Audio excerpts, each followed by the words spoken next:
உலகத்திலேயே முதலாக மக்கள் பயன்படுத்தியது தமிழ் மொழி என்பதுதான் அது. The language spoken here is one of our mother tongues.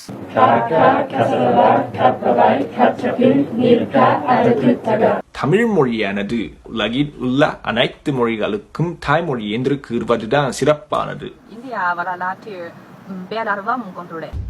இந்த உலகம் தமிழை ஏன் இப்படி கொண்டாடுகிறது? தமிழ் மொழியை மட்டுமல்ல, தமிழரின் வாழ்வியல், கலாச்சாரம், பழக்க வழக்கங்கள் எல்லாவற்றையும் இந்த உலகம் உற்று நோக்கக்கூடிய காரணம் என்ன? பாண்டியன், அம்மா, அதியமான், மருதை, சேலம் இவையெல்லாம் தமிழ் பெயர்கள் என்று உங்களுக்கு தெரியும். இவையெல்லாம் ஊர் பெயர்கள் என்று சொன்னால் இதில் ஆச்சரியப்படுவதற்கு ஒன்றும் இல்லை.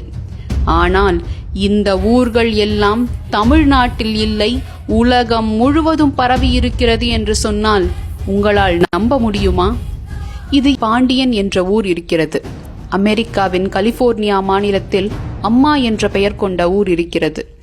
துருக்கியில் அதியமான் என்ற ஊர், நார்வேயில் ஊரான் என்ற ஒரு இடம், ஜப்பானில் மருதை, இங்கிலாந்தில் சேலம், கனடாவில் வெல்லூர், உலகில் 24 இடங்களின் பெயர் மதுரை என்றுள்ளது. இப்படி உலகம் முழுவதும் 46,000க்கும் மேலான ஊர்கள் தமிழ் பெயர் கொண்டு இருக்கிறது என்று சொல்கிறார் கடல்சார் தமிழ் ஆய்வாளரான ஒரிசா பாலு அவர்கள். இவையெல்லாம் தற்செயலாக அமைந்ததோ அல்லது அந்த மொழிக்கும் தமிழுக்கும் உண்டான ஒளி ஒற்றுமையோ இல்லை. இதற்கான பதில் தமிழரின் கடல் வழி பயணங்களில் இருக்கிறது. உலகில் எங்கெல்லாம் ஆறுகள் கடலில் கலக்கின்றனவோ அங்கெல்லாம் ஊர் பெயர்கள் தமிழை தாங்கி நிற்கின்றன. தமிழர்கள் கடல் பயணங்களின் மூலமாக இந்தோனேஷியா, பப்புனியூகினியா, ஹவாய் வழியாக தென் அமெரிக்கா, வட அமெரிக்காவிற்கும், ஆஸ்திரேலியா, நியூசிலாந்து வழியாக பெருநாட்டிற்கும் சென்று சோழி, முத்து, லவங்கம், மிளகு, மஞ்சள் போன்றவற்றை வாணிபம் நடத்தியதோடு அங்கே தங்களது கலாச்சாரத்தையும் பதித்துள்ளனர். ஆம், இன்று நாம் அதிக லாபம் தரக்கூடிய தொழில் என்று பேசிக் கொண்டிருக்கும் ஏற்றுமதி தொழிலை அன்றே நம் முன்னோர்கள் செய்திருக்கிறார்கள்.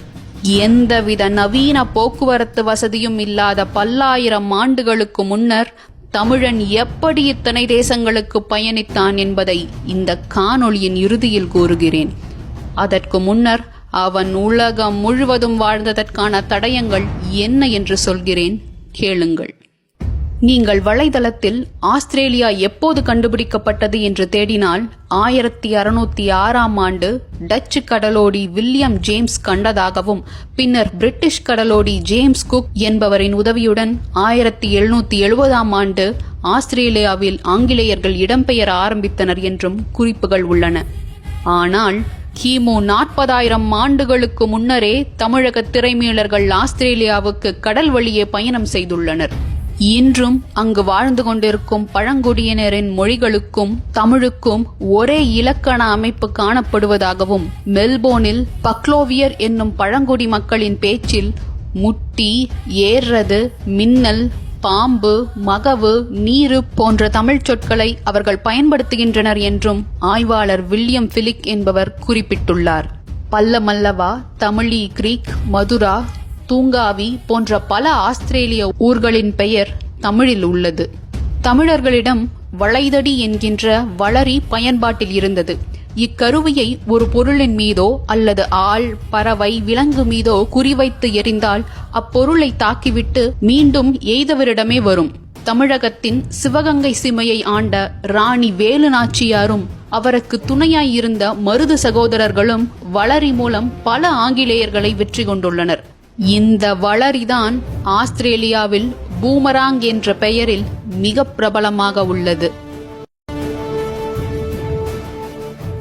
இந்தோனேசியாவில் உள்ள ஒரு இடத்தை நம் இலக்கியத்தில் குறிப்பிட்டிருக்கிறார்கள் என்று சொன்னால் உங்களால் நம்ப முடியுமா? இலக்கியத்தை அழகிற்காக, இலக்கணத்திற்காக மட்டும் படிக்கக்கூடாது, நம் வரலாற்றை, வாழ்வியலை தெரிந்து கொள்ள படிக்க வேண்டும் என்பதற்கு மணிமேகலை காப்பியத்தில் உள்ள இந்த பாடலே சான்று. திருவின் செல்வம் பெருங்கடல் கொள்ள ஒரு தனி வருவும் பெருமகன் போல தானே தமியன் வருவோன் தன்முன் மாநீர் வங்கம் வந்தோர் வணங்கி சாவக நன்னாடு தன்பெயல் மறுதலின் என்ற இந்த பாடலில் சாவகம் என்று குறிப்பிடப்படுவது இந்தோனேசியாவில் உள்ள ஜாவா என்ற ஒரு தீவாகும். இதில் குறிப்பிடப்படும் தமியன் என்ற சொல் தனிமையை குறிக்கும். இந்த பெயரை தாங்கிய ஊர் கலிபோர்னியாவில் உள்ளது. இந்த தமியன் இன மக்கள் பேசும் மொழியில் தமிழ் கலந்திருப்பதாகவும் நாம் பேசும் தமிழை அவர்களால் புரிந்து கொள்ள முடிகிறது என்றும் ஆராய்ச்சியாளர்கள் கூறுகின்றனர். ஸ்பெயின் நாட்டில் விளையாடப்படும் ஹரி ஜெசெட்ஸ் என்னும் விளையாட்டை பற்றி உங்களுக்கு தெரியுமா என்று கேட்டால், அந்த நாட்டில் இருப்பது எனக்கு எப்படியப்பா தெரியும் என்று நீங்கள் கோபப்படலாம். ஆனால் இன்றும் நம் கிராமப்புறங்களில் வீர விளையாட்டாக கருதப்படும் இளவட்டக்கல்லைத்தான் அவர்கள் ஹரி ஜெசோத் என்ற பெயரில் விளையாடுகிறார்கள் என்றால் நீங்கள் வாயடைத்துதான் போவீர்கள். தமிழர்கள் வெளிநாடுகளில் கடல் வணிகம் செய்வதோடு பெண்களை திருமணம் செய்து கொடுக்கும் அளவிற்கு பல நாடுகளுடன் நெருக்கத்தில் இருந்துள்ளனர்.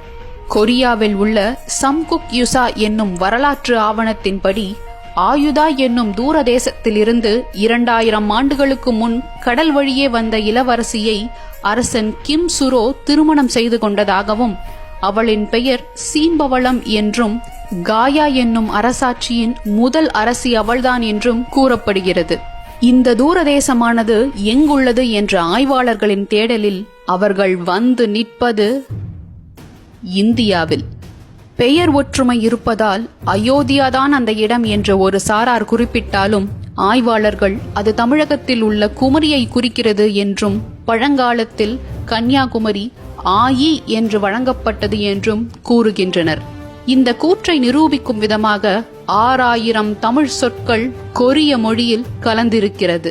தமிழ்நாட்டில் தாய் தந்தையரை மம்மி டாடி என்று கூற பழகிவிட்டோம். ஆனால் கொரியாவில் அவர்கள் இன்றும் அம்மா அப்பா என்றுதான் அழைக்கிறார்கள்.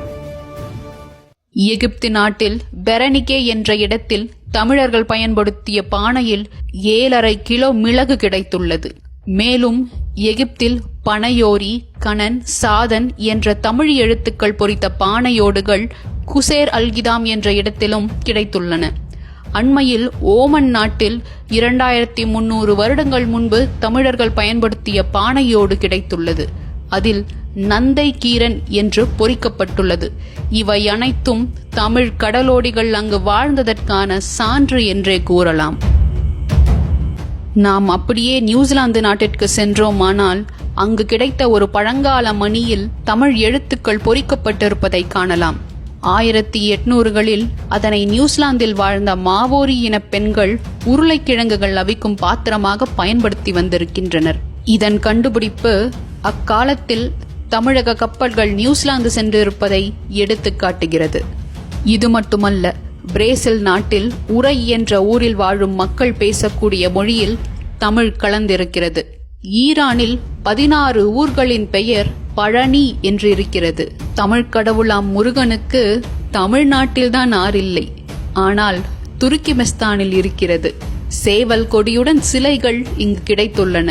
பாலமுருகா என்ற பெயர் கொண்டு ஒரு ஊர் இருக்கிறது. இவையெல்லாம் தமிழர் அங்கு இருந்ததற்கான அடையாளங்கள் அல்லவா? சீனாவில் ஆயி என்னும் பழங்குடி மக்களிடையே இன்னும் தமிழ் நாகரிகம் தென்படுகிறது. பெரும்பாலான பழங்குடியினர் பேசும் மொழியில் தாயை ஆயி, அஞ்ஞா, ஆத்தா, அம்மா என்றே குறிப்பிடுகின்றனர். இவை அனைத்தும் தமிழ் என்பது நாம் அறிந்த ஒன்றே. இங்கு நான் கூறியவையெல்லாம் ஒரு சில எடுத்துக்காட்டுகள் மட்டுமே. இன்னும் உலகின் பல இடங்களில் தமிழர்களின் எச்சம் சிதறி கிடக்கின்றது. இன்று தமிழர்கள் வாழ்ந்து கொண்டிருக்கக்கூடிய அத்தனை நாடுகளுக்கும் அவர்கள் செல்வது முதல் முறையல்ல. பல 1000 வருடங்களுக்கு முன்பே அவர்களின் மூதாதையர்கள் சென்ற இடங்கள் தான் அவை. அன்று தெப்பம் முகவையில் சென்றவர்கள் பின்னாளில் கப்பலில் சென்று இன்று விமானத்தில் செல்கிறார்கள். இது அவர்களின் மரபணுக்களிலேயே ஊறி கிடக்கிறது என்று சொல்கிறார்கள் ஆய்வாளர்கள். ஆக தமிழ் என்பது ஒரு மாநிலத்தின் மொழியோ ஒரு நாட்டின் மொழியோ அல்ல. 205 நாடுகளில் வாழக்கூடிய தமிழர்களின் மொழி, ஒரு உலக மொழி. இப்படி